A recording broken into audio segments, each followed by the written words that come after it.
ओह God, ये आज की रात कैसे कटेगी? कल मेरी जिंदगी का सबसे बड़ा दिन है। कल अगर आदित्य सर ने अपनी फिल्म के लिए मुझे साइन कर लिया ना, तो कसम से लाइफ बन जाएगी मेरी तो। ये काम्या है। काम्या एक मॉडल है और देखने में बहुत ही खूबसूरत है। काम्या ने अब तक यूं तो मॉडलिंग के कई प्रोजेक्ट किए थे, लेकिन असल में वो तो हमेशा से एक हीरोइन बनना चाहती थी और अब उसे वो मौका मिल सकता था। अगले दिन काम्या बहुत अच्छे से तैयार हुई।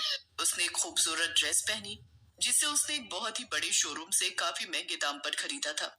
और वो ड्रेस पहनकर तो काम्या और भी ज्यादा खूबसूरत दिख रही थी। काम्या के पास ज्यादा पैसे नहीं थे। फिलहाल पूरे महीने में बस एक या दो ही मॉडलिंग के प्रोजेक्ट उसे मिल पाते थे, जिनसे उसका गुजारा बड़ी मुश्किल से चल रहा था। लेकिन फिलहाल वो जहाँ जा रही थी, वहां जाने के लिए उसने कोई कंजूसी नहीं की थी। उसने फौरन एक ऑटो बुक किया और फिर उसमें बैठकर वो चल दी। कहाँ जाना मैडम? आप मुझे ग्रासिया होटल छोड़ दो। ठीक है मैडम, हम आधे घंटे में पहुंच जाएंगे। ठीक है भैया। केशव, जो कि उस ऑटो का ड्राइवर था, एक अधेड़ उम्र का आदमी था। वो चुपचाप ऑटो चलाता रहा और पीछे बैठी काम्या अपने भविष्य के सपने सजोती रही। दरअसल वो शहर के सबसे बड़े और आलीशान होटल में होने वाली पार्टी में शामिल होने जा रही थी, जहां उसकी मुलाकात मशहूर फिल्म डायरेक्टर आदित्य से होने वाली थी। आदित्य फिलहाल एक मॉडल की तलाश में था, जिसे वो अपनी अपकमिंग मूवी के लिए बतौर हीरोइन साइन कर सके। काम्या को पूरा भरोसा था कि वो खुद को उस रोल के लिए साबित कर ही देगी। और फिर बस भैया, यही रोक दो। मैं आपको अंदर तक छोड़ देता हूँ मैडम जी। समझिए भैया, मैं अंदर ऑटो से नहीं जा सकती। अच्छा अच्छा, कोई बात नहीं मैडम जी। काम्या जैसे ही ऑटो से उतरी और केशव को उसके पैसे देकर आगे बढ़ी, तभी अचानक उसकी ड्रेस का ब्लाउज ऑटो के एक हुक में फंस गया और काम्या के आगे बढ़ते ही वो फट सी गया। Oh no, shit shit shit shit shit, ये आज ही होना था क्या? और वो भी इसी ड्रेस के साथ। ओह गॉड, अब मैं क्या करूं? पार्टी में कैसे जाऊंगी अब मैं? अरे अब ये क्या हो गया? ओहो, माफ कीजिए मैडम जी। नहीं भैया, इसमें आपकी कोई गलती नहीं है। मैंने ही ध्यान नहीं दिया। पर अब मैं क्या करूं? भैया, ऐसा कीजिए, मुझे वापस वहीं छोड़ दीजिए जहाँ से लिया था। अब इस फटी ड्रेस के साथ तो मैं नहीं जा सकती पार्टी में। मैडम जी, अगर आप बुरा ना माने तो हल है मेरे पास आपकी समस्या का। है? और क्या है वो? मैडम जी, यहाँ से बस 5 मिनट की दूरी पर मेरी खोली है। वहाँ मेरी बेटी है, दीक्षा। उसे सिलाई कढ़ाई मेकअप मेहंदी लगाना, अरे मतलब कि लड़कियों के सजने संवरने के जितने काम होते हैं ना, उनमें बड़ा मन लगता है उसका। बहुत सफाई है उसके हाथ में। तो आप चलो मेरे साथ, वो जरूर आपका कपड़ा ठीक कर देगी। पर भैया, रफू की हुई ड्रेस कौन पहनता है, और वो भी इतनी बड़ी पार्टी में? आप भरोसा रखिए मैडम जी, मेरी दीक्षा जरूर कुछ जुगाड़ लगा लेगी। आप चलिए तो। और वैसे भी अगर आपको उसका काम पसंद ना आए तो मत जाइएगा पार्टी में। वैसे भी आप तो वापस ही जाने को कह रही थी ना। पार्टी शुरू होने में अभी 1 घंटा बाकी था। काम्या के पास नई ड्रेस लेने के पैसे नहीं थे, तो जब कोई और तरीका समझ में नहीं आया तो काम्या ने केशव की बात मान ली। केशव उसे अपनी छोटी सी खोली में लेकर गया, जहाँ पहुंचकर उसने अपनी बेटी दीक्षा को पूरी बात बताई और फिर खुद बाहर चला गया। अब देखो ना, क्या वाकई इसका कुछ हो सकता है क्या? देखो, मैं नहीं चाहती कि किसी को पता चले कि ये असल में ये ड्रेस फट गई थी। आप बिल्कुल चिंता मत करिए दीदी। फिलहाल ये लीजिए, मेरे कपड़े हैं। आप इन्हें पहन लो और मुझे ये ड्रेस दे दो। तब तक मैं सोचती हूँ कि करना क्या है। दीक्षा ने काम्या की ड्रेस ली और फिर उसके फटे हुए हिस्से को पूरा काट कर उस पर सिलाई लगा दी। और फिर उसने वो ड्रेस काम्या को पहनने को कहा।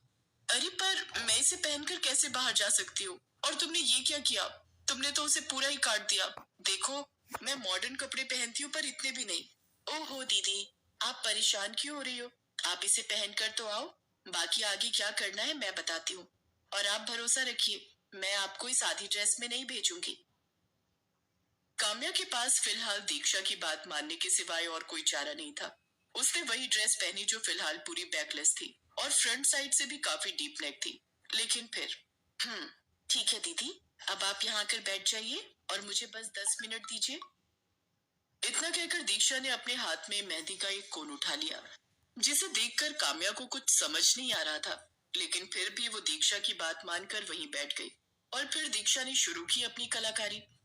उसने कुछ ही मिनटों के अंदर काम्या की पूरी बैक और फ्रंट साइड में भी मेहंदी से खूबसूरत डिजाइन बना दिया, जो वाकई देखने में बहुत खूबसूरत लग रहा था। और काम्या भी काफी कंफर्टेबल महसूस कर रही थी।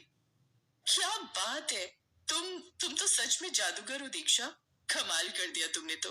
ये तो बहुत अच्छा लग रहा है। अच्छा, तो मैं इस काम के कितने पैसे दे दूं? नहीं नहीं दीदी, मुझे पैसे नहीं चाहिए। मैं आपकी मदद कर पाई, मुझे इस बात की खुशी है। कोई बात नहीं दीदी, अब आप जल्दी करो, मैं पापा को बुलाती हूँ।